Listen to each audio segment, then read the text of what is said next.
दोस्तों, आज की खास वीडियो में हम बात करेंगे खरमास कब से शुरू हो रहे हैं और कब समाप्त हो रहे हैं। साथ साथ ये जानेंगे कि खरमास के बीच में ही लग रहा है होलाष्टक। यह बेहद अशुभ दिन होते हैं। होलाष्टक का मतलब कि होली के अष्टक, मतलब कि होली के पहले के 8 दिन, होली के पहले के जो 8 दिन होते हैं वह बेहद अशुभ होते हैं। इसमें सभी जो ग्रह होते हैं वे उग्र हो जाते हैं। ऐसी स्थिति में यदि हम कोई विशेष कार्य कर देते हैं, और आगे मैं बताऊंगा कौन कौन से कार्य, तो हमें उनका निश्चित रूप से अशुभ प्रभाव मिलता है।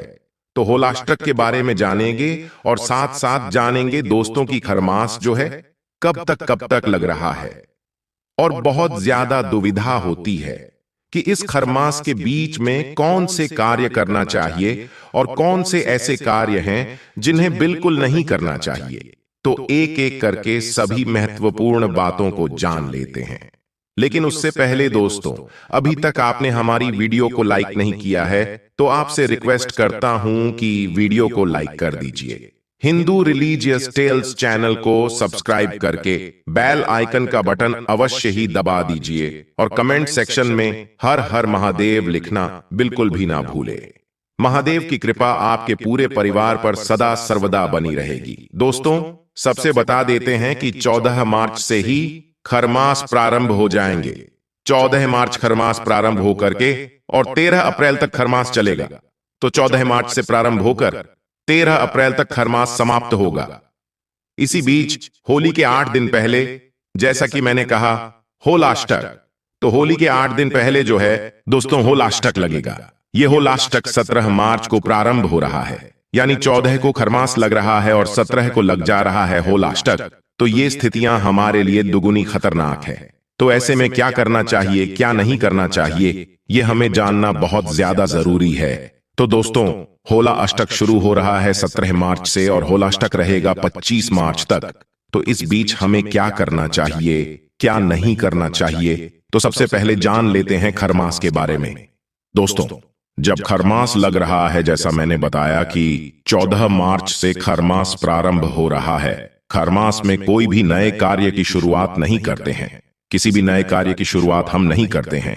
तो ये सभी जानते कुछ छोटी छोटी और महत्वपूर्ण बातें हैं जिनके बारे में बहुत सारे प्रश्न आपके आते हैं। तो सबसे पहले देखिए, खरमास साल में 2 बार आता है और ये अशुभ स्थितियां होती हैं। दोनों ही बार ये हमें प्रभावित करती है।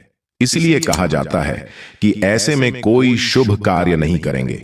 जानते हैं खरमास कैसे लगता है? ऐसे लगेगा कि जब सूर्य निकल करके धनु या मीन में जाते हैं, तो अभी जो जाएंगे वह मीन में जाएंगे, तो 14 मार्च से जाने वाले हैं वह मीन में जाएंगे, तो सूर्य चले जाएंगे देवगुरु बृहस्पति में। धनु और मीन किसकी राशियां हैं? गुरुदेव बृहस्पति की राशि। तो जब गुरुदेव बृहस्पति की राशि में चले जाएंगे, तो अब जो है कहा जाता है ज्योतिष शास्त्र में सूर्य का बल थोड़ा कम हो जाता है। और गुरु का बल कम होने से क्या होता है? तो आपके जीवन में जितनी भी शुभ कार्य होते हैं वह गुरु के कारण होते हैं। तो वह जो सुविधा मिलना होता है वह कम हो जाता है। और कहा जाता है कि ज्योतिष शास्त्र में ग्रहों की गिनती में और उनके बारे में यह भी कहा जाता है कि इस समय सूर्य देव गुरुदेव बृहस्पति, यानी कि देवताओं के गुरु बृहस्पति है, तो उनकी सेवा में लीन होते हैं। इसलिए सूर्य का प्रभाव भी बहुत कम हो जाता है। इसलिए खरमास में आपको यह भी कहा जाता है कि यहां पर शुभ कार्य मत करिए, यानी कि गुरु की उपस्थिति में, गुरुदेव बृहस्पति की उपस्थिति में ही आप कोई शुभ कार्य कर सकते हैं। वहीं पर आपको एक सलाह और भी दी जाती है कि आप सूर्य को मजबूत करिए, क्योंकि सूर्य इस समय गुरु की राशि में होते हैं, उनकी सेवा में लीन होते हैं और मानव जो लोग हैं उनका प्रभाव कम होता है। ऐसे में जिन व्यक्तियों की कुंडली में सूर्य की स्थिति कमजोर है, किसी भी कारण से पीड़ित है, उनको तकलीफ और मिलने लगती है, तो सूर्य के शुभ प्रभाव को, फलों को बढ़ाने के लिए उपाय करते हैं। तो दोस्तों, अब हम लोग जान गए क्या होता है। दोस्तों, अब जानेंगे कि खरमास में क्या करना है, क्या नहीं करना है। लेकिन उससे पहले दोस्तों, आपको वीडियो पसंद आ रही तो प्लीज लाइक करें, सब्सक्राइब कर लीजिए। होलाष्टक होली के 8 दिन पहले लग जाता है। कहा जाता है कि हिरण्यकश्यप अपने पुत्र प्रहलाद को बहुत यातनाएं दे रहे थे। क्यों दे रहे थे? क्योंकि उन्होंने अपने पुत्र से कहा कि भगवान विष्णु की पूजा तुम मत करो, मुझे देवता मानो। क्योंकि जो प्रहलाद के पिता हिरण्यकश्यप को उनकी प्रजा उनको भगवान मानती थी, परंतु उनके खुद के पुत्र भगवान विष्णु को भगवान मानते थे, और ऐसा करना बिल्कुल भी विपरीत था, उनको बिल्कुल भी पसंद नहीं था। अब इस कारण वह अच्छे से पुत्र को समझाएं, वह नहीं माने, और तब जाकर उन्हें यातनाएं देने लगे, तमाम तरह के कष्ट देने लगे, और 8 दिन पहले इनका यह कष्ट और अधिक बढ़ गया। वहीं होलिका दहन के दिन अपनी बहन को लेकर के और प्रहलाद को आग में बैठा दिए। उसी उपलक्ष्य में हम होलिका दहन मनाते हैं, तो ये तो हम समझ गए कि क्यों क्या होता है। अब ये कहा जाता है कि इन 8 दिनों में भगवान विष्णु के भक्तों को बहुत ज्यादा यातनाएं और कष्ट मिले थे। इस कारण हम इस समय कोई भी नए काम नहीं शुरू कर सकते हैं, ग्रह भी हमारे काफी उग्र हो जाते हैं। ज्योतिष शास्त्र में ऐसी मान्यता है कि इस समय ग्रहों का बहुत ही दुष्परिणाम हमें मिलता है, इसलिए हम विवाह भी नहीं कर सकते, मुंडन में नहीं करा सकते, और यहां तक कि कोई नई प्रॉपर्टी खरीदना हो या नया गाड़ी लेना है तो इन सब कामों के लिए यह दिन शुभ नहीं होते हैं। हमारे दैनिक उपयोग की चीजें ऐसा नहीं है कि हम कपड़े केवल एक बार साल में, 2 बार या फिर कभी जीवन में एक बार तो यह चीजें नई नहीं है। तो आप बच्चों के लिए कपड़े खरीदने जो भी होली के सामान है सब कुछ खरीद सकते हैं। होली की तैयारी के लिए जो भी सामान चाहिए ले लीजिएगा। मैंने स्पष्ट शब्दों में बताया, कोई नई चीज मत लीजिएगा, वाहन बगैर मत लीजिएगा, क्योंकि दोस्तों वाहन का संबंध हमारे जीवन से भी जुड़ा होता है। यदि वाहन की कोई भी दुर्घटना होती है तो हमारे जीवन पर भी उसका असर आता है। तो ये सब बड़ी चीजें थीं, वो मत लीजिएगा। बाकी दैनिक जीवन की सामग्री है, बच्चों के कपड़े हैं, बेड शीट है, पर्दे हैं, ये सब ले लीजिएगा। इस पर होलाष्टक का कोई प्रभाव नहीं होता। अगर आप शादी की नई खरीदारी करने जा रही हैं तो आप इन चीजों को मत लीजिएगा। जैसे नई खरीदारी करने जा रहे हैं, जैसे लड़की के लिए बेड वगैरह लेना है तो इनको 8 दिनों के लिए रोक दीजिएगा। यदि शादी से संबंधित कोई भी वस्तु ले रहे हैं तो यह बड़ा विशेष होता है, इन 8 दिनों में यह मत लीजिएगा। बाकी जो सामान्य आप तैयारी कर रहे हैं, जैसे लेने देने के कपड़े हैं और सारी चीजें हैं, वह सब आप लोग कर सकते हैं। आइए अब जान लेते हैं कि खरमास में हम क्या करें क्या नहीं। तो जो मैंने हौलाष्टक में बताया था, ठीक वही नियम खरमास के हैं। 14 मार्च से लेकर 13 अप्रैल तक आप वाहन, शादी, मुंडन इस तरह के कार्य कदापि न करें। बहुत सारे क्वेश्चन ऐसे आते हैं कि क्या बच्चों के एडमिशन करा सकते हैं, तो देखिए होलाष्टक को छोड़कर आप करा सकते। बाकी खरमास में आप चाहे तो एडमिशन बहुत अच्छा समय नहीं है तो आप अप्रैल में भी करा सकते हैं। जिनको कराना है वह करा चुके होंगे, नहीं करा पाए तो आप होलाष्टक के दिनों में आप भूलकर भी बच्चों का नाम मत लिखाइए, उनका एडमिशन वगैरह मत कराइए।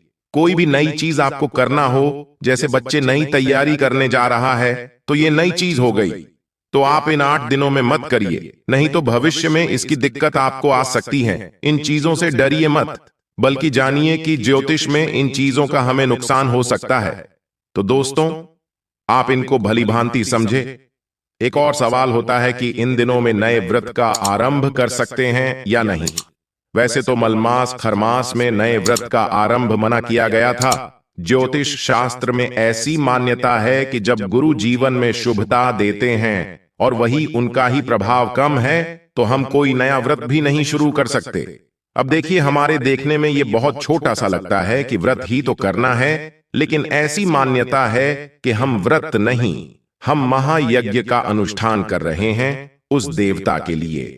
तो हो सके तो इन 1 महीनों में कोई नया व्रत प्रारंभ में करिए। जो व्रत आपका लगातार चलता आ रहा है उसको आप कर सकते हैं। तो इस तरीके का ध्यान रखना है। हमें अब जो पूरे हो गए उनका उद्यापन कैसे करें, जैसे कि वैभव लक्ष्मी व्रत हो गया और जैसे कि पशुपति व्रत हो गया या अन्य कोई व्रत।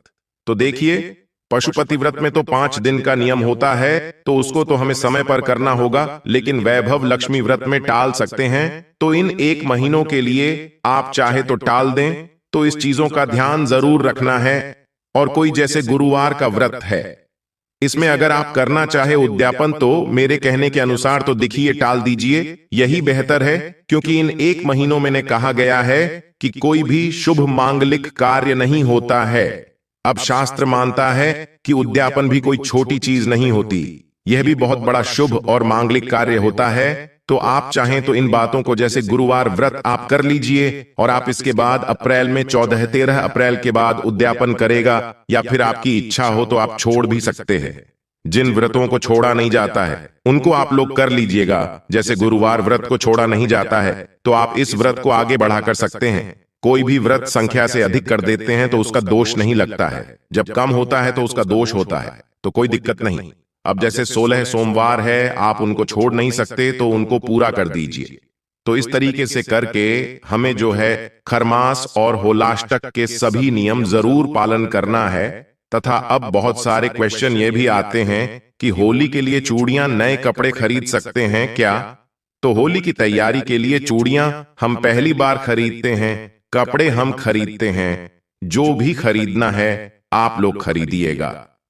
नया सिंदूर, सुहाग का सामान आप खरीदने से बचिएगा। सिंदूर वगैरह बहुत ही ज्यादा महत्वपूर्ण है, तो इस बात का आप ध्यान रखिएगा।